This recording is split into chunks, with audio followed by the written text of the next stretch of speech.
I'm about to make a huge shift in my game dev journey, and here's why I feel the need to start over. Over the past couple months, I've been doing a lot of reflecting on my goals as a game developer, and I realized that my actions just were not in line with where I want to be. So in this video, I'm going to talk about why I feel like I need to start fresh, what my vision for the future actually looks like, and what that's going to mean for you and for this YouTube channel.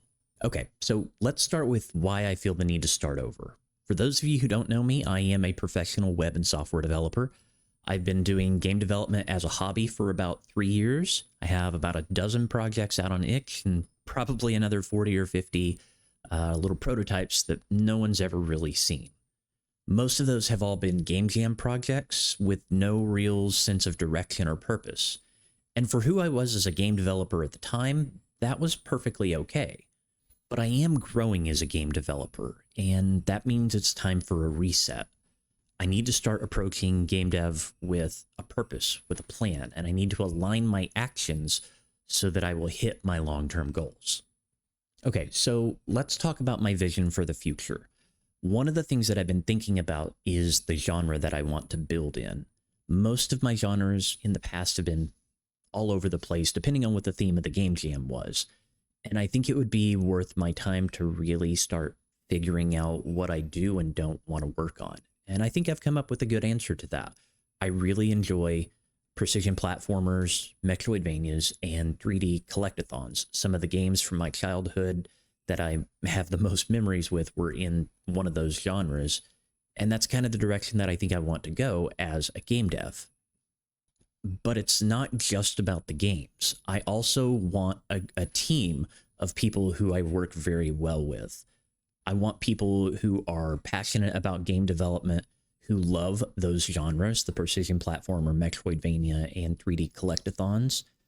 People who have the same mindset that I do, this growth mentality. Yes, I focus on programming, but I would love to learn 3D modeling and pixel art a whole lot more.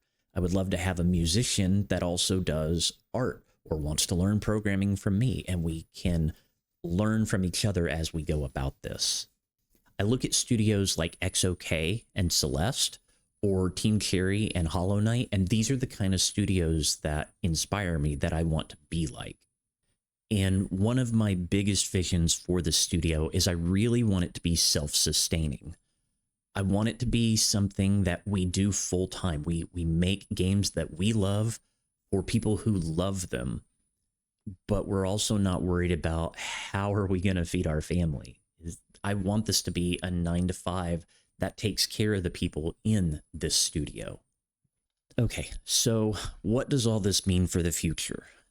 Well, one of the biggest changes is I am going to have to move away from game jams. Some of you already know that I am currently competing in GDKO. I'm in round 1. And after this tournament is over, this will be my last game jam for a very long time. Don't get me wrong, I love game jams. I love the game jam community. I've made some tremendous friends. But I really need to start focusing on those projects that are going to get me where I want to be long term. So to make this vision a reality, we're going to need funding. That's the nature of the business. And ideally, we would do that through the sales of my own games as a solo developer.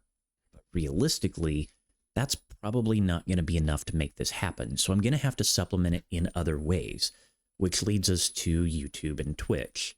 I have had to do some thinking about the direction I want to take this YouTube channel. And while I love YouTube, I've made some great friends here. I've learned a ton. Being a YouTuber is hard, and I'm still going to do it, but I'm going to do it in a way that works for me.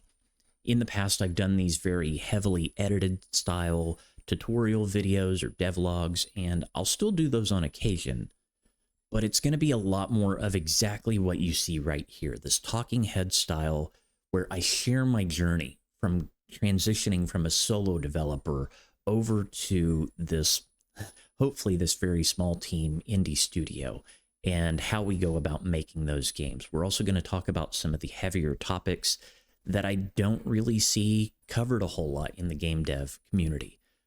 Things like imposter syndrome. That is something I struggle with very, very deeply, and I know a lot of other people do too. The mentality that goes into making games, negativity and self-doubt is very common. There's also a lot of things I don't see, like how do we make time? For some of you who know me, I am a parent of 3. I'm a musician several times a week with the local community band and orchestras. How do I make time for game development? And I'm going to share some of my secrets, my tips and tricks on things like that as well. And that's my plan for the future, both as a game developer and for this YouTube channel. And if that sounds like something you'd like to be a part of, I'd love to have you along for the ride. Feel free to hit that subscribe button so you don't miss anything. And as I mentioned, I am currently competing in GDKO Round 1. The game that I'm making, I'm very excited about. It aligns with everything I've talked about in this video so far. And I will be making a devlog on it next week. So if you are interested, you can check out the video once it's released right here. Thanks for watching, and I will see you guys next time.